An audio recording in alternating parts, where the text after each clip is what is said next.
Hey guys, welcome back. It's time for April favorites. I love monthly favorites. I love hearing what everyone else likes, and I hope you guys enjoy hearing what I like. This month I am including likes and dislikes, and I think I'm gonna mix them in because some relate to others, and that's just how it's gonna work. So there's gonna be no particular order.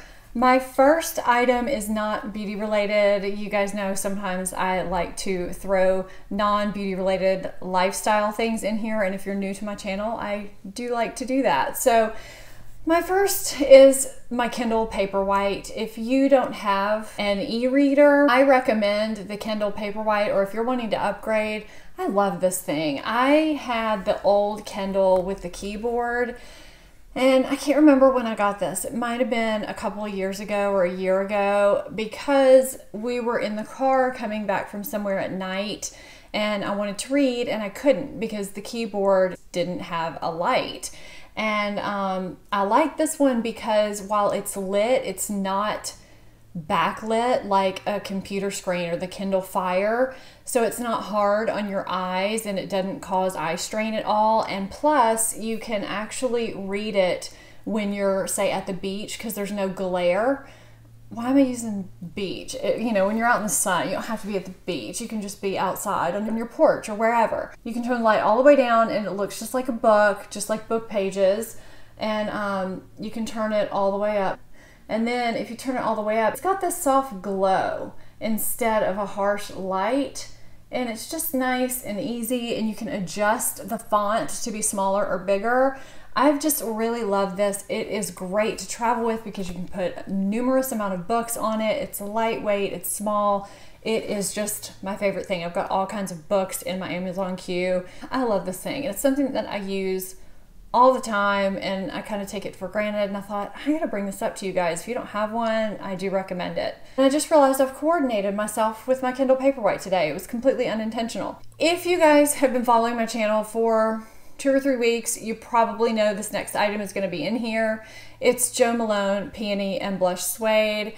I bought this because I got a sample and absolutely loved it, and I was nearing the end of my sample. Well, I flew out of town on a business trip a couple weeks ago, and in my airport with my connecting flight, I passed the Jo Malone store. I didn't have any time to stop, so I thought, well, if I pass it again on my way back and I have time, I'll go in there and look, but I don't need to spend the money right now. Well, lo and behold, I go back through that airport on my way back home, and I thought, I really don't need to get that perfume right now, but God, I love it so much. I had even brought that sample with me on my trip. I finally get to my gate to wait for my flight. The store was literally directly in front of me. So I did Snapchat it and put it on Instagram that it was a sign. I thought it was a sign I needed the perfume, and so I bought it that day. Well, of course, it was like 5 days later, and Sephora gets Jo Malone on their website just in time for the sale, but I had already bought the full bottle, and I love it. I wear it. It's been pretty much almost daily since I got it. It's not just peony and blush suede. Those aren't the only 2 notes. It's got red apple and some other floral notes in there, and as someone who is not a floral wearer, this has totally taken me by surprise. I mean, it's just stunning. I love this scent so much, and I love it, love it. Let's go to a makeup item that I love and just discovered, and I don't know why more people aren't talking about these. It's the Tarte Lip Sculptors. I got the Kind is the New Pretty set. This was in a video of mine a while back, and I can't remember what video it was and what it was for, but I wanted this set from Ulta. I think it's a great set, so actually I guess I'm raving about the set. This has a highlighter, a peachy pink blush, and a contour, but it's actually kind of a warm neutral contour, so you could wear it as a bronzer too. I've had this for about 3 or 4 days, and I've worn it for 2 or 3 of those days, and I love it. And I snapped and posted this on Instagram. As you can tell, I'm pretty active on social media, so if you're not following me, you may want to, because I do post about things quite often, especially if I like them. It is a richly pigmented lipstick, and I have the shade Kind because it's in Kind is the New Pretty set. It is available solo though. This lipstick is so pigmented and creamy and moisturizing, but it lasts a long time. I think I wore it for, it was like 12 or 14 hours one day. I reapplied it only twice. I ate, I drank all day long. I talked, and even when it fades evenly, and it never dries my lips out. It fades into kind of a stain. It's really beautiful. I'm not much of a gloss wearer on a regular basis, but it's a really pretty gloss. It's not too sticky. The lipstick is what I'm wearing right now, so I'm not swatching it, but that's the gloss. And if you've not picked one of these up, I highly recommend them. I think that they're fabulous. I don't know why more people aren't talking about these, but if you want to get this set, it is still available on Ulta for $29. The next product I'm going to talk about is going to be controversial. I actually have a couple in here that are going to be kind of controversial because the general consensus from most people is that they are fabulous and everyone loves them. For some reason, I cannot get this one to work for me no matter what. And it is the Oribe Dry Texturizing Spray. I know everyone loves it. It just does not work for me the way I want it to work. And I have about maybe half left, so I've given it a good go. It's just not the texturizing spray for me. I have very fine hair. I have a lot of it. Every time I have used this, it has made me feel like I want to wash my hair right after. I don't like to have a lot of buildup feeling on my hair, and this is what this does to me. It smells terrific. So if you're someone who really likes your hair to smell good, a teeny tiny spray of this will do that for you. It's not a dry shampoo in that you're going to spray it in your hair and your hair is going to feel clean. It makes my hair feel very gritty, very heavy, and just very texturized in a way that feels dirty. I spray it in my hair in the morning and I just immediately want to wash my hair. I don't even like to touch it at all during the day. It's not in my hair right now. But I have other texturizing sprays that make my hair feel good or that just don't make my hair feel dirty. I hate the way my hair feels when I use it. I hate it. Now, does it make my hair texturize? Yes. The other thing that I don't like about it is the spray is so forceful that it messes up my hairstyle every time I use it. I mean, it's like I've been windblown and I have to restyle my hair. So I can't use this. Can't. So I was recently sent some products from Glossier, which was really great because I've never tried any Glossier products before. And I have been absolutely loving thebalm.com. And how cute is the name, by the way? But I have the rosebalm.com and I have just the regular one. But you're supposed to be able to use this on lips, cuticles, elbows, or anywhere that needs some love. That's what it says on the back. I mean, I use this on my lips and it has enough slip to it that it feels really good, but it doesn't slip off your lips either. And it's not so thick that your lips feel tacky. So it's the perfect consistency. And it doesn't have a weird taste, and my lips feel tremendous the next morning if I sleep in it. So I am someone that loves the Bite Beauty Agave Lip Mask. That is kind of my holy grail lip therapy, and I have been using this instead a lot, and it's a lot less expensive. So I don't know, if you haven't tried this, I would recommend trying it. I've also used it on my cuticles. I've used it on my feet. I've used it kind of everywhere. I really like it. So I would recommend trying these. I really like thebalm.com. Good stuff. I have a product from SkinMedica that I do not like. I know, right? Because I usually love pretty much everything. And actually, I know I've talked about doing a video on likes and dislikes from SkinMedica. And this is one that I tried because I thought, I could use some help in the under eye area. This will probably work. But I didn't like it. It's the Uplifting Eye Serum. It's supposed to be for all skin types. It's an oil-free serum that's supposed to soothe the delicate skin around the eye to reduce the appearance of puffiness and fine lines. I just found this was not nearly moisturizing enough for me. When I used it, it just kind of made my eyes look and feel a little drier than they already were, which is not something that I needed. And I feel like, again, the reviews are pretty good for this, but it just did not work for me. This is not a product that I liked and that was a success from them at all. Now, a product that I am loving from them that I've talked about here and there, but I haven't actually put it in a favorite yet, is the Skin Medica HA5. And this is their hyaluronic acid product for the face. And there are other hyaluronic acid products out there that are good, and hyaluronic acid is something that you want to add into your skincare routine because it's just moisturizing for the face. It's something that your body generates. It helps keep your skin plump and radiant and helps make you look youthful. This one is different than others because it actually helps your body produce its own hyaluronic acid while adding hyaluronic acid from the product too. If your body can regenerate hyaluronic acid where it was depleted before, that is phenomenal. So it's the first one that did that. I think SkinCeuticals is making one now, but this is the one that I'm using. I love it. I use it morning and night. When you apply it, it's very lotiony, but when you rub it in, it turns into this matte finish, but it's not sticky. It's just very smooth. So I don't know if you can see that on my hand at all. You probably can't, but I like it. So if you have combination skin, it's not something you have to worry about being tacky or oily looking whatsoever. So it's been a really great product. I have noticed a huge difference in the way my skin looks and feels since using this product. It just helps your skin retain moisture, but without being greasy in the process. For 20-something years, I have loved Laura Mercier as a brand. I still do.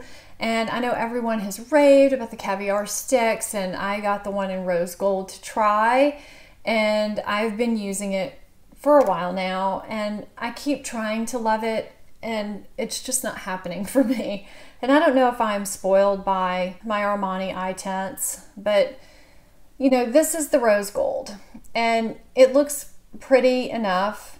But on the lids, if you have any texture, I just find that it really emphasizes that texture. It just looks kind of flat on the lids, and I've been using it mostly as a base and then putting a rose gold or champagne over it, and I like that better. I feel like that gives it more dimension. Like, I find that if I look at it next to my eye tint, which is right here, and I know they're two different colors, the eye tint on the lid looks so much richer and nicer than the caviar stick. And when I go to blend it out, it just kind of wants to stay in one place and not really blend that easily. Whereas the eye tint just blends so easily into other creamy products or into shadows. And I just find that, I don't know, I mean, can you see that it just doesn't have the same gleam to it? And like, I'll put this on and it looks the same when it's wet as when it dries. And then this one, once it sets, it just looks a little dry. I don't know. I wish I loved it, but I just don't. And I really, really have tried. I just don't. I'm giving two huge raves for two Paula's Choice products. I have not tried Paula's Choice ever until these two products, and now I'm wishing that I had tried Paula's Choice much earlier in my life. The Paula's Choice Resist Super Light Daily Wrinkle Defense. It's a broad spectrum SPF 30 moisturizer and SPF in one for normal, oily, or combination skin. And it does have antioxidants in it too. So it's supposed to visibly reduce wrinkles, give you a sheer natural tint, and mattify and smooth. And I find that it does mattify and smooth my skin. I can use it as a moisturizer, SPF, and primer with most foundations. Now with some foundations, I do need a moisturizer too because it's not quite enough moisturization, but it really does mattify quite a lot, but without making me look dry, and it's really nice. I mean, I like some sunscreens, but they never make me look matte, you know what I mean? And this one really does. It's nice, and it doesn't make you look like a ghost because it's got a little bit of a tint to it, so this is good. Then I got the Resist 10% Niacinamide Booster for all skin types. This is supposed to minimize pores and smooth skin. And it actually tells what niacinamide is. It's a form of vitamin B3 that can dramatically shrink pores and reduce wrinkles. So I was putting it into skincare products, but now I'm just putting 2 or 3 drops onto my fingers and then just patting it into my skin. my skin is tolerating it. It's pretty sensitive. I've even had people comment on how my skin is looking more glowy than it has in the past. I don't know, it's doing something. So I am really loving these two products. There's a couple other things I want to try from Paula's Choice, but I'm impressed with those. And you guys might be wondering why I have 3 of these thingamajigs around my wrist. These are ponytail holders by MEJ. And if you're wondering what MEJ is, if you see anyone with these type of hair ties, I think MEJ is who started these, if I'm not mistaken. Anyway, it's the brand that you see a lot in boutiques and whatnot. These are hair ties that I have used forever because they're easy, they're cute, they're not too tight, they're just easy. Well, my hairstylist started carrying these in sets of 3, and they're also by MEJ. I've seen some of these in like Target before, but they're bigger. The little spirals are bigger. These are so much more flexible. And what I like about these is that they can grip your hair into a loose ponytail and you never have to keep tightening the ponytail. It doesn't feel too tight and pull on your hair, but your ponytail never falls out or starts to slip out of it either. My hair always creases from ponytail holders, so I can't speak to that. Like no matter what ponytail holder I use, it will crease. But I love these because I can do kind of a loose ponytail or, you know, loose braid or whatever, and these will hold it and it won't slip out, because if you have fine hair, your hair always wants to slip out. And these are really, really good. So I like these. I'm in the midst of doing some concealer testing, and one of the concealers that I decided to nix from the testing because it's just the outlier, it's a stick, and all the other ones are liquid concealers, and I really didn't like it anyway. So it's this Amazing Concealer Hydrate Stick Concealer. I think this is in my I Fell for the Packaging tag video. I heard it was good. It's of course called Hydrate, so I thought this is going to be great for my dry under eyes with texture. And you can see I've tried it and I hate it. It does nothing for my dry, crinkly under eyes whatsoever, except for emphasize all of the dryness and the crinkles. I even have a problem blending it out because it just wants to stick in one spot under my eyes. I've tried it with my fingers, I've tried it with a beauty blender, I've tried it every which way you can think of, and I just cannot stand this concealer, and yet the reviews are great. Go figure. Anyway, don't like this, not good for me. So I'm going to end on a good note and talk about Makeup Geek eyeshadows. If you have not tried them, I highly recommend trying them. They are really good. I do have a blog post on them that shows swatches of these particular shadows. If you haven't visited my blog, it's stephaniemarieblogs.com. I'll put the link on the screen. I'm not really great about updating as in on my YouTube schedule, but I do try to update once a week or two. And if you sign up for updates, it can update you on when I do upload, but I'll put things on there like swatches and things like that sometimes. So you can get some things over there that you can't get over here. Anyway, there are swatches over there on my blog, but if you haven't tried Makeup Geek shadows, I would highly recommend them. They're $6 for a pan, which isn't a lot. Of course, if you fill up a palette like this, it does add up, but the quality is really great. Just like with Paula's Choice, I regret waiting so long to try them because they are really great, really smooth, pigmented in a way that you want eyeshadow to be. They blend out perfectly. I've just been really thrilled with the quality and the colors that I got. I'll put the colors that I have down below in the description box, but again, you can see them over on my blog as well. So that's it. A little bit of good and a little bit of bad in April. I hope you enjoyed the April favorites, not so favorites. I haven't even titled this yet. I'm not sure what it's gonna be called. But thank you so much for watching. I hope you enjoyed this video. If you did, give it a big thumbs up. And if you're not subscribed, please hit that subscribe button and follow me on my social media. If you're not following me over there, I am very active on Snapchat, Instagram, and Twitter. I'll put that on the screen and down below in the description box. Thank you so much for watching. I'll see you next time. Bye-bye.